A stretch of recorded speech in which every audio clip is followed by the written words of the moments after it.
Thanks for staying with 5 Live. The big story on Vijay Mallya's arrest and his swiftly granted bail by a London court. Well, Vijay Mallya has broken his silence. First and exclusive, as usual, to India today. He said, and I quote, "I'm back home, normal extradition procedures, which I will continue to fight.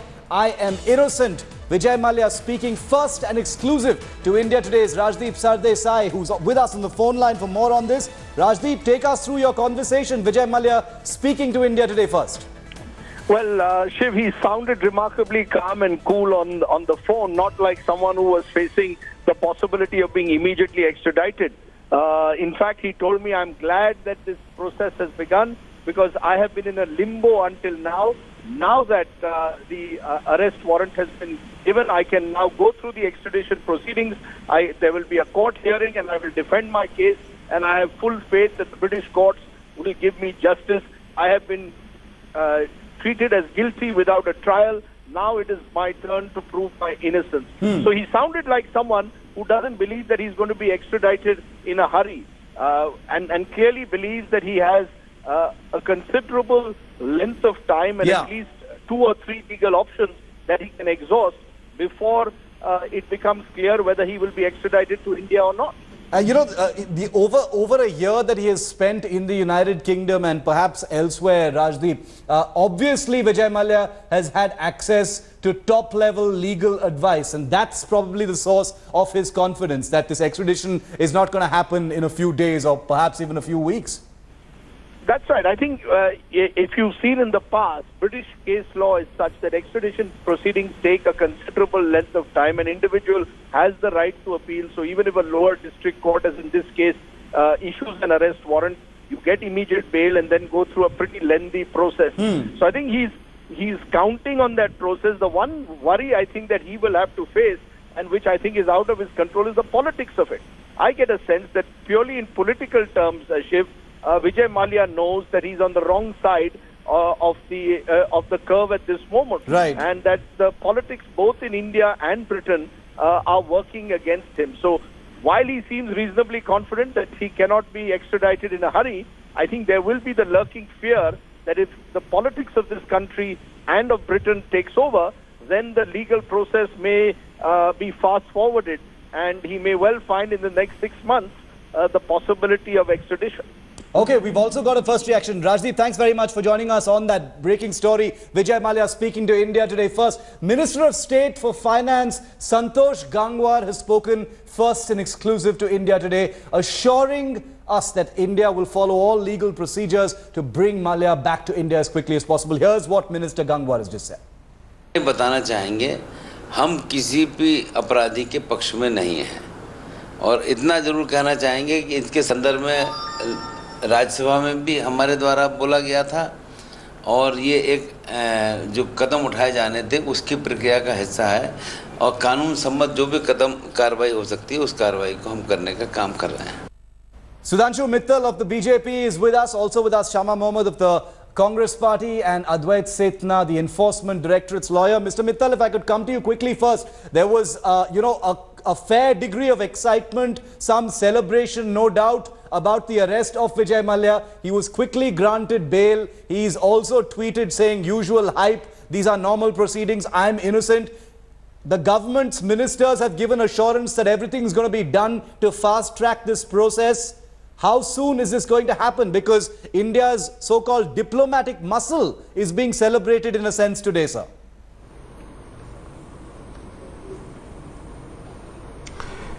Shivji, before we go further, I think the significance of what has happened today must be understood in its perspective. Yes, he has been granted bail, but on having got arrested and having now been enlarged on bail, that forecloses his option to run away now from UK and take refuge in some other country where India does not have an extradition treaty. Right. So this factor that he can now abscond is over. Mr. Mallya cannot not now escape the clutches of law. The law will catch up with him. So even if he's on bail, he's at home. But the fact is now he is under the protective jurisdiction of the British courts, and there is no way he can escape these courts. Okay. Secondly, the fact that the government of UK accepted the request of India for deporting and extradition of Mr. Vijay Mallya is a major diplomatic victory. Okay. Because before an action is taken, it is completely vetted in terms of its legality, which has now been upheld by the British government, that there is a valid and legal request from government of India. Okay. Okay. Third, if you look at the legal system of the UK, what is criminal in terms of money laundering and all is also criminality in the UK. The parity of criminality is very critical for the purpose of deportation and extradition. Right, right. This parity exists in law between the two countries, and it is for this reason there's no way Mr. Vijay Mallya can escape being deported back to India. It's just a matter so you're saying that diplomatic muscle definitely responsible for what has happened to Vijay Mallya today. I want to bring in Shama Mohammed of the Congress now. Shama, the first things that have been said by the Congress party today, they've said that it's a good thing that Vijay Mallya must be brought to justice. But a series of reactions from the Congress have also, claimed sort of responsibility for what has happened today. They've said that it's the pressure that the Congress has brought to bear on this subject aggressively over the last few years that has actually compelled the Modi government to put the pressure on the UK to bring or to act on Vijay Mallya. I totally agree. We have been relentlessly against this government to get Vijay Mallya back to India for a very long time. Now you have to understand, an FIR was filed in 2015. Why was he never arrested? Why was he let to escape? Why did we reach the stage of Vijay Mallya being there in 2016? Why was he let to escape from India? That is the first question we ask. Now, Mr. Sudhanshu Ji was a senior leader and I respect him a lot. He's been saying two words together, deportation and extradition. Now, deportation is completely different from extradition. Now, UK is not an African country. Extradition goes up to the Supreme Court of UK. It's a tough process. It's not going to be soon. And in fact, he's just got the bail. He's been arrested by the Scotland Yard. He got his bail immediately. And like Rajdeep Dee was saying just now, he sounded very calm, not like a man who's been, who's going to be deported or, extradited to India. Because deportation, yes, can happen quickly. But UK is a European Union nation, was, and not anymore. They have very strict laws. They're not just going to extradite like this. They will go through various lawyers will be there. It goes through the Supreme Court. So it's definitely going to take a long time. And one has to wait and see. We don't need to get excited. Yes, like Randeep Ji said, we are very happy that he's been arrested. But we have been relentlessly pursuing this. And also you should remember that in 2016 November, they 1,200 crores of his loan was waived off. Why did they do that? Okay. Why was all this done? Okay, so if he is a convict, he is a money launderer, he owes our banks, then why do you waive off loans? So Sudhanshu Mittal, Shama Mohammed, the Congress say that A, the credit is not to you, B, you actually haven't done everything to bring him back or act against him, and C, you can't take credit at this point of time because you simply actually haven't done enough. It's the Congress that has put enough pressure and made it a bit of a fait accompli as far as cracking down on him is concerned and in putting pressure on the UK government. Your response? Shivji, a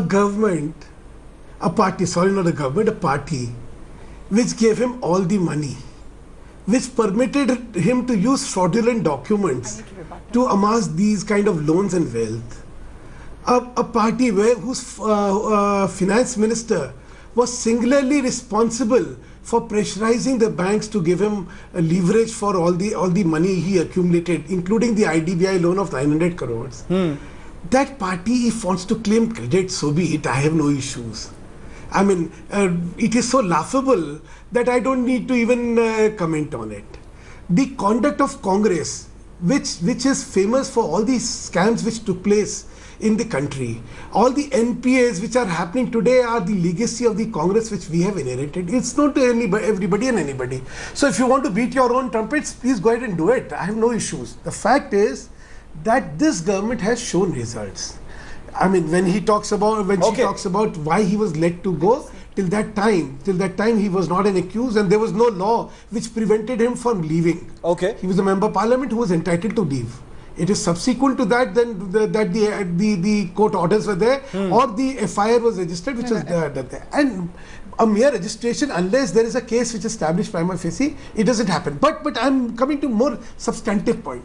The more substantive point is, even if it takes a long time, can he escape the clutches of law? No, he cannot. Okay. Because as I said, there is parity on the issue of money laundering between the two laws. Okay, no, you made that point. Okay. And it is for this reason that there's no way this man can escape. Understood. And okay. today, no, that's a substantive point you've made. You've said that there is parity in the law between the two countries, and therefore there is no way he can escape the... Okay, understood. Point made. You've said that even if it takes a long time, the process has begun and there's no escaping. He has no exit routes.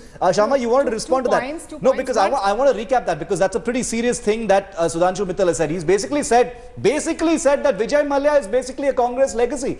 He's saying that the money that he took away, the money that he owes, was all given away by the Congress party or at the behest of the Congress party under its governance, and therefore you've got no right to claim responsibility or poke holes right now. Whose Rajya Sabha MP is Vijay Mallya? Can you tell me that? It is who has given him support in 2010? It's the BJP. So if he is such a person, he has been laundering money and he's doing all sorts of things. They're saying you shouldn't have supported him to become the Rajya Sabha MP. And the FIR was filed in 2015. Why did you give him money if he was our MP? Why did you make him an MP, Member of Parliament, is my question. You are talking on very high grounds. We are this corruption-free party. Why did you make him a Member of Parliament, Sudhanshu ji? You helped him by making him a Member of Parliament so that he can escape? That's what you're trying to tell me? I am asking, just now you mentioned that, money? Since he's a Member of Parliament, he has the right to leave. Who made him the Member of Parliament? You made him the Member of Parliament. The Bharatiya Janata Party made him the Member of Parliament. You have to answer to the people of India. You cannot put the onus on us. We have always been relentlessly going about with Vijay Mallya, as well as the other man you have kept in UK, Mr. Lalit Modi, who has the Interpol also in his hands. You know, you haven't got him back, which you've been telling for years we're going to get him back. Where is he? So let's not talk about it. We all know who's behind these people. Who's behind these people being in UK is you. You let him go in 2016, Mr. Mallya. Mr. Mittal, respond. I mean, look how Shivji, how ironical this is. I mean, it is so laughable. What is he accused of? He is accused of money laundering, money which you made him launder. We did not make anybody launder any money. How he became a Member of Parliament is not the issue. The issue is, please allow me to finish. Allow me to finish. I did not intervene. You are the one who gave him money. It is your finance minister who personally intervened to give him the money when the issue was raised by the bank. You see the records and you'll find it, and your finance minister is very going to soon face music on that also. So what is he being tried for? He is being tried for financial misconduct in connivance with your your government and in with your party. Government did not give him any money. But tell me, why did you make him an MP? Why did you, if he is a money launderer, he is all this what you're saying. Why did you give him support to become a Member of Parliament so that he can escape? Allow me to finish. Can you answer that? Allow me to finish. Can I finish? Finish your point, Mr. Mittal. Can I finish? Yeah, I'll come back to you, Shama. Yeah. His misconduct, the moment we came to power, the moment we came to power, his misconduct was there out in the open. He was a defaulter, he was not paying the bank's money. That is when we got after him. We got after him, you did not. Okay. You are the one who made him loot, you were a party to the loot. We are the ones who have prosecuted him. 2015, we are the ones who went after him. Why did you take action after 2015? Why did we have to reach to 2017? You let him escape. You let him escape. We are the ones who have been after his life. We are the ones who have taken action, and we are the ones who have got him arrested. You have let him escape. Why didn't you arrest him after 2015 when the FIR was lodged? So the looter today was to tell the person who's prosecuting the looter that, look, it is our credit. So be it. If the looters of the wealth of people today want to claim credit, so be it. I have no issue to take credit. We are not the looters. I only know the looters. That we have done what is our responsibility. Anybody who loots money from this country, we have been after him and we've got him. I just want to interject for a moment here. Why is he a Rajya Sabha MP from the Bharatiya Janata Party? You are the ones who did nothing about him. I don't think the questions from either side are going to be substantively answered, because like I said, it's a political debate. But I have a slightly substantive question, since Shama, you brought up the issue of Lalit Modi, obviously he's not here in the country. We know what a political hot potato he is as well. He's a guy with big political connections on both sides, both in the Congress and the BJP. The question I want to ask is, first to you, Shama, is Vijay Mallya going to go the same way? Vijay Mallya, okay, let's assume the allegations made by both sides are, substantive and correct. The Congress under its leadership, facilitated money to Vijay Mallya. The BJP, knowing all that, made him a Rajya Sabha MP and allowed him to escape. In the midst of this big political crossfire, are we going to endanger or jeopardize the possibility of Vijay Mallya coming back? Do you see that happening? We would never jeopardize. The Congress party wants him back. We want him to pay back all the loans. He has defaulted on people's money, people of this India, taxpayers' money. We need him back we will cooperate at all levels with the government to get him back. But at the same, having said all that, let's see, right now he's got bail. There's a lot of drama happening with the Bharatiya Janata Party saying he's been arrested, we are going to get him back. Let them change the extradition to deportation. Let's get him back quickly. Okay. The faster, we waited for so long. 2015 onwards it's been started. They only send the ED right now in 2017, in February. So let's hasten the process. We are very happy. We will never do anything to prevent this as a party. We work for our country comes first, our people come first. Final word, Sudhanshu Mittal, since it's your party that's ruling right now. Is political heat going to jeopardize the extradition and delay his return incessantly? Like people have just forgotten about Lalit Modi. Will we also forget about Vijay Mallya because of the politics? See, there is no political heat as far as we are concerned. We are very diligent and we are very sincere about what has to be done. People with such shady track record of corruption, when they talk foul, I mean, do you think anybody takes them seriously? At least we don't take them seriously. The criticality is somebody who's looted the money of India will never get away. That's the point. Never escape it. We have suffered the legacy of their corruption. Because if you look at the entire list of the defaulters of bank loans, these are all loans which were given by them. So and on what basis? On the basis of collecting money. We can go on about this. And giving them loans. But what about the recent defaulters? The political tutu meme. We are going after them This was precisely what my question was. We are going after them hammer and tongs. Okay, the Congress is saying we will not do anything to jeopardize it. The BJP says the process is on. We are responsible for getting him arrested and we will continue the process until he is brought back. Will the political heat jeopardize it? Who knows? We don't know that yet. We've seen what's happened as far as Lalit Modi is concerned. Let's hope it doesn't happen with Vijay Mallya as well. Shama Mohammed, Sudhanshu Mittal, appreciate the both of you joining us. Thank you so much for joining us on 5 Live this evening.